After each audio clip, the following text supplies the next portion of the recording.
Freelancing এখনকার তরুণদের কাছে এক নতুন স্বপ্নের নাম।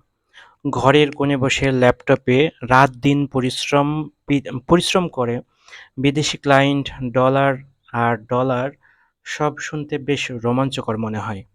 কিন্তু এই বাহ্যিক চাকচিক্যের আড়ালে লুকিয়ে থাকে অনেক অজানা, অনেক না বলা এবং অনেক একাকিত্ব থাকার বা মানসিক চাপ বা পরিবার-পরিজনের কাছে ভুল বোঝাবুঝি, নানাবিধ কারণে বিভিন্ন ধরনের মাধ্যমে বা বিভিন্ন ধরনের কারণে একজন ফ্রিল্যান্সিং ক্যারিয়ারকে বা একজন ফ্রিল্যান্সারের ভেতরে নিঃশেষ করে দিতে পারে।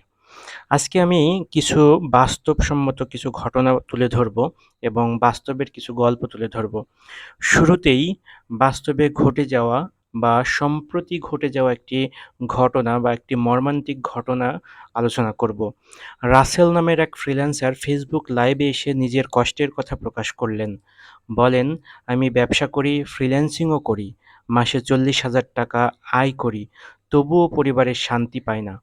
দাম্পত্য কলহ, প্রত্যাশার চাপ, কারো সহানুভূতি নেই। শেষমেশ বিষাক্ত ট্যাবলেট খেয়ে আত্মহত্যা করেন রাসেল। তার বাবা তার মৃত্যুর আগে ফেসবুক লাইভে কান্নায় ভেঙে পড়া কণ্ঠে বলেছিলেন, "সবাই ভাবে ঘরে বসে কাজ করি, অনেক আয় করি, কোনো কষ্ট নেই। কিন্তু কেউ বোঝে না আমি কতটা একা, কতটা অসহায়।"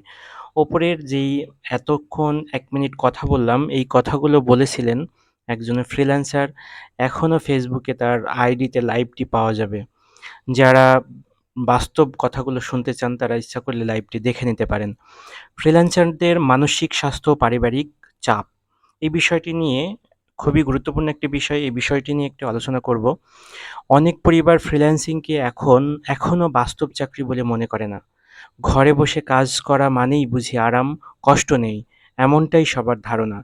কিন্তু বাস্তবতা হলো একজন ফ্রিল্যান্সারকে কোনো নির্দিষ্ট সময় ছুটি দেওয়া হয় না।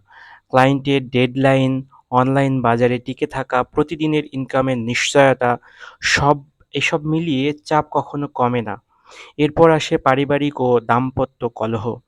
পরিবার ভাবে ছেলেটা তো ঘরেই আছে, তখনই ডেকে পাঠাবে, তখনই বাজারে যাবে, তখনই পারিবারিক অনুষ্ঠান সামলাবে বা ঘরে আছে বিধায় সে সব ধরনের কাজ করতে পারবে। সে তো ফ্রিই আছে। আর বউ যেন বুঝতেই চায় না। একজন ফ্রিল্যান্সারের মানসিক চাপ, কাজের চাপ, একটা প্রজেক্ট ডিক্লাইন হলে একজন ফ্রিল্যান্সারের ওপর দিয়ে কি ঝড় বয়ে যায়। তারপরেও যদি কিছুটা সহানুভূতি, একটু সম্মান, একটু ভালোবাসা দিয়ে স্ত্রী সাপোর্ট করে, তাহলে সেই ফ্রিল্যান্সারের কিছুটা হলেও চাপ কমে যায় এবং মনে সাহস যোগায়। কিন্তু আসলেই কি স্ত্রীরা এমন সাপোর্ট করে? করলেও কতজনকে করে? অনেকেই তো পেশাটাকে সম্মানই করতে পারে না। ফ্রিল্যান্সারকে ২ দিকেই টানতে, টানতে তাদের ভেতরের আমিটা হারিয়ে ফেলে যায় বা হারিয়ে যেতে থাকে। ধীরে, ধীরে সে চুপচাপ হয়ে যায়, হতাশাগ্রস্ত হয়ে পড়ে। জীবনের প্রতি আগ্রহ হারিয়ে ফেলে। এই পর্যায়ে আমি অতিরিক্ত প্রত্যাশা, অদৃশ্য অথচ বিপজ্জনক বোঝা কিছু বিষয় নিয়ে আলোচনা করার চেষ্টা করব। স্বামী, সন্তান, ভাই সবার ভূমিকাতেই পরিবারের প্রত্যাশা অতিরিক্ত মাত্রায় বাড়তে থাকে একজন ফ্রিল্যান্সারের কাছ থেকে।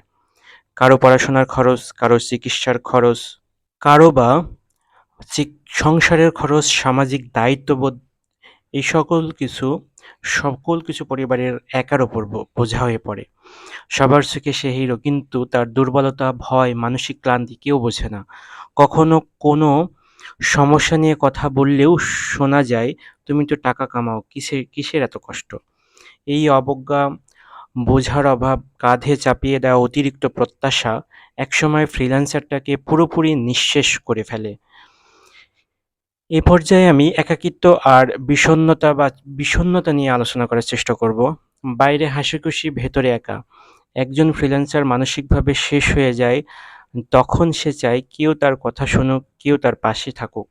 কিন্তু কেউ সময় দেয় না, কেউ তাকে বোঝে না।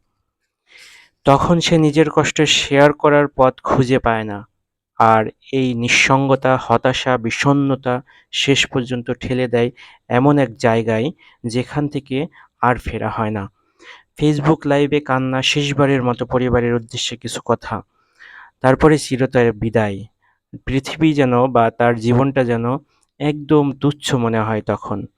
বিষয়টা একজন ফ্রিল্যান্সারের কাছে বা একজন হতাশাগ্রস্ত মানুষের কাছে অনেকটাই সহজ মনে হয়। এ পর্যায়ে আমি এর সমাধানের কিছু পথ বলার চেষ্টা করব এবং সমাধানের জন্য ৩ টি বিষয় বলার চেষ্টা করব। পরিবার এবং সঙ্গীর ক্ষেত্রে ফ্রিল্যান্সার পরিবারের সদস্যকে গুরুত্ব দিন।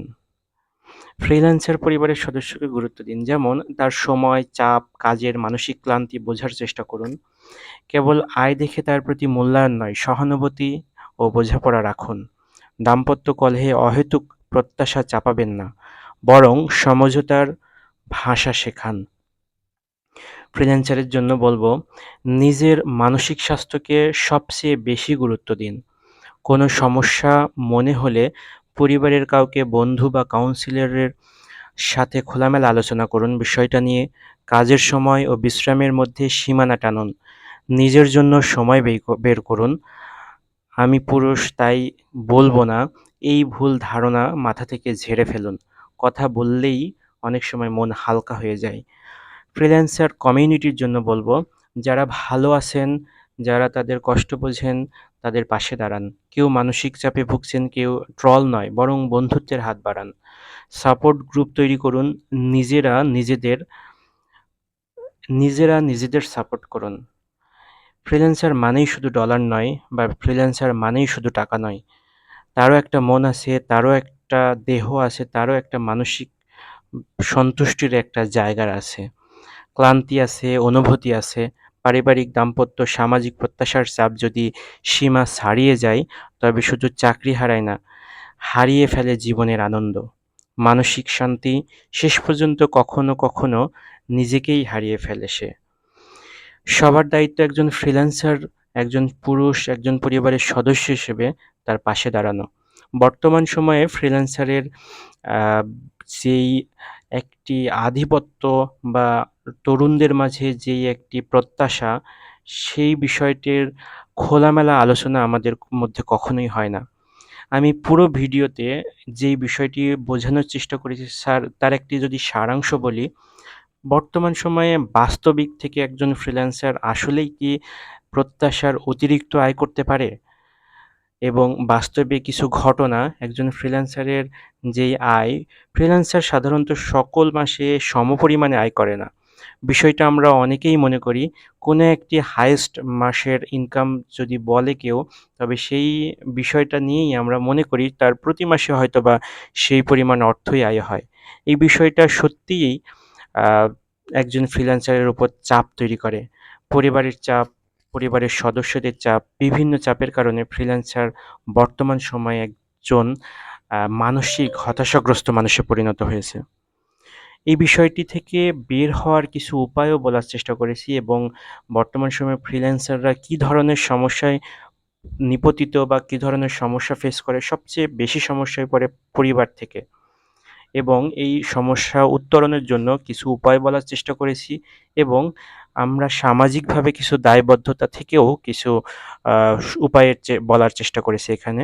এখানে আমি বলেছি ফ্রিল্যান্সার কমিউনিটির জন্য কিছু গাইডলাইন বা তারাও কিভাবে এইটা থেকে বের হয়ে আসতে পারে। বলেছি পরিবারের কী ধরনের ভূমিকা থাকতে পারে, এই ধরনের কিছু বিষয়। তো সব মিলাই আমি চেষ্টা করেছি ভিডিওটির মাধ্যমে বর্তমান সময়ে বাস্তব দিক থেকে একজন ফ্রিল্যান্সারের জীবন এবং এই সমাধানের উপায়। ধন্যবাদ এত সময় নিয়ে ভিডিওটি দেখার জন্য। আসসালামু আলাইকুম।